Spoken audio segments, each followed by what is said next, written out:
बंदा एक बड़ा वड्डा अफसर आई तो इं वाक करने वास्ते कोठी चो निकलिया ना ते अरूड़ी ते ना आए कुत्ते खेडते वधे होवन ते कुत्ता खाई तो उस लट लेकिन उन शक्ल शुबाज हालात उस नौकर ने आख्या कुत्ता चाह के कोठी ते लाया, उस नवाया धोया निखेरे आया, सोना उस पट्टा पाया, दुध घिओ ते उस की ना कोशिश तो वही निखरदा आया। ओदा एक अफसर आया, हो सके यार गुलूर बड़ा सोना है, गुलूर कि ले आई, हो सके मैं बड़ा दूर सिंध चो मंगाया, हो सके मैं अमरीका जाता पाया तो उत्थे मैं अपनी रिहायश गाह कलिया बनाई गलूरा तो दे उत्थे मेरे को 6 महीने रौनक बनी वसी, मैं मुड़ आ जावना विजिट तू तेन वापस कर जा सा। हो सके ठीक है साहब जी हूँ थोड़े को तो ना नहीं आती, गलूरा लैके अमरीका वग गया, 6 महीने बाद हटिया तो नाल लाया तो शुक्रिया ही अदा किया। हो सके यार तो अपनी शौक बजा के गलूरा मैं दिता तो आया अपना गलूरा उस छोड़ दिता कोठी ते, कोठी का गेट खुला पिया, गलूरा किवें बाहर निकल गया तो उस पुरानी रूढ़ी ते पिड़ गया जिथे वह बचपन नहीं पिया तो नाल वाले वो गलूरे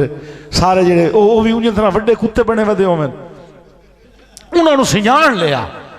और तू फलाना है, हो सके हाँ, हो सके तो किधे रहा, हो सके मैं अमरीका रहा, उन्हें कहते सुना अमरीका दी, हो सके क्या बात है, साफ सुथरा माहौल, टेस्ट होए खाने, गर्मियां AC,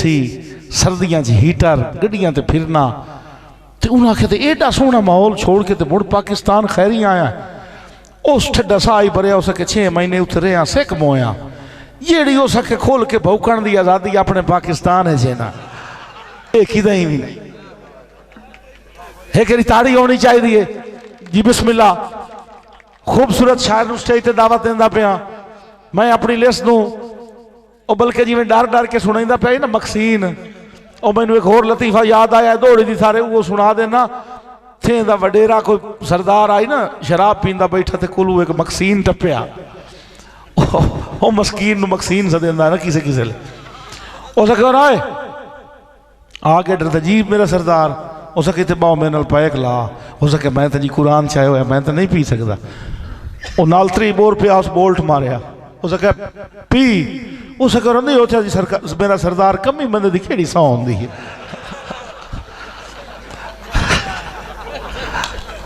आशो का डरदा ही गतिया तो मुशायरा ही पढ़ता गतिया। थोड़ियां भरपूर ताड़ियां खूबसूरत शायर इंशाअल्लाह थोड़ा ज़ौक पूरा करके जासन, रंग तब्दील हो जासी मुशायरे दा। जनाबे सोहेल सकल साहब भरपूर ताड़ियां में इस्तकबाल करना है।